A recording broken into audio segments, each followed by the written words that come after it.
వైద్య ఆరోగ్య శాఖలోని బోగస్ సర్టిఫికెట్ల వివాదం లోకాయుక్తకు చేరింది. ఉద్దేశపూర్వకంగానే బోగస్ సర్టిఫికెట్లు ఏరివేయకుండా వైద్య శాఖలోని కొందరు అక్రమార్కులు మెరిట్ లిస్టు తయారు చేశారని, మెరిట్ పేరుతో బోగస్ సర్టిఫికెట్లు ఉన్న సుమారు 1000 మందికి పైగా ఉద్యోగులకు గత వైసీపీ ప్రభుత్వం రెగ్యులర్ చేసిందని, దీనిపై సమగ్ర విచారణ జరిపి తమకు న్యాయం చేయాలంటూ పలువురు బాధితులు లోకాయుక్తను ఆశ్రయించారు. ఈ మేరకు లోకాయుక్త జనవరి 24న ప్రతివాదులైన రాష్ట్ర ప్రభుత్వ ప్రధాన కార్యదర్శి, వైద్య ఆరోగ్య శాఖకు చెందిన ప్రభుత్వ ప్రత్యేక ప్రధాన కార్యదర్శి, ముఖ్య కార్యదర్శి, డైరెక్టర్లకు ఏప్రిల్ 29న హాజరు కావాలని నోటీసులు పంపించింది. సంబంధిత అధికారులు స్పందించకపోవడంతో ఈ నెల 30న హాజరు కావాలని రిమైండర్ నోటీసులు కూడా లోకాయుక్త పంపించింది. దీంతో మరోసారి వైద్య శాఖలో బోగస్ సర్టిఫికెట్ల దందా తెరపైకి వచ్చింది.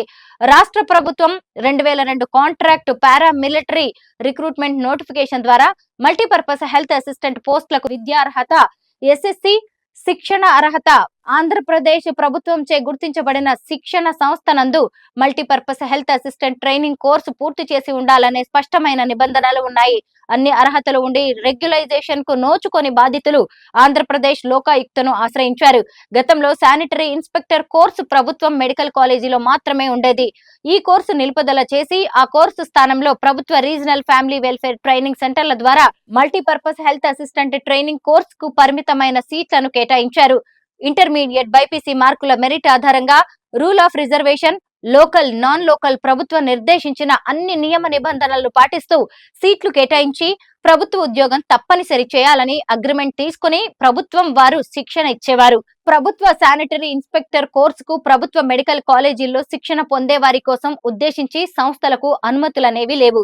కానీ వారిచ్చినటువంటి సర్టిఫికెట్లకు మాత్రం అనుమతులు వచ్చాయి. ఇదెలా సాధ్యం అన్నది ప్రశ్నగానే మిగిలిపోయింది. ఈ శిక్షణ సంస్థలు బోగస్ ని విజిలెన్స్ విచారణలో తేలినప్పటికీ ఆ సర్టిఫికెట్ల ఆధారంగా విధులు నిర్వర్తిస్తున్న ఉద్యోగులను రెగ్యులరైజ్ చేయడంపై వివాదం చెలరేగింది. ఏర్పాటు చేసిన సర్వీస్ రూల్స్ జీవోలో ఉన్న క్లాజులను అడ్డం పెట్టుకుని కొన్ని సంస్థలు బోగస్ సర్టిఫికెట్ల విక్రయం ద్వారా లక్షల్లో ఆర్జించాయన్నది బహిరంగ రహస్యం.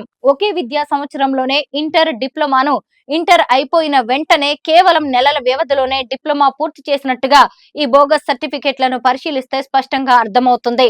బోగస్ సర్టిఫికెట్ల మీద ఎక్కడా ప్రభుత్వాధికారి సంతకం కానీ, సీల్ కానీ లేవని, వాళ్ళ సంస్థ డైరెక్టర్లు సంతకాలు చేసి ఇచ్చినట్లు ఉందని బాధిత ఉద్యోగులు తమ ఫిర్యాదులో లోకాయుక్తకు తెలిపారు. వైద్య ఆరోగ్య శాఖ విజిలెన్స్ రిపోర్టు సూచించిన విధంగా మున్సిపల్ శాఖలో ఇదే 4 శిక్షణ సంస్థలకు చెందిన అభ్యర్థులపై చర్యలు తీసుకోవడం జరిగిందని, ఆ శిక్షణ సంస్థలు అక్కడ బోగస్ అయినప్పుడు వైద్య ఆరోగ్య శాఖలో మాత్రం ఒరిజినల్ ఎలా అవుతాయని బాధితులు ప్రశ్నిస్తున్నారు.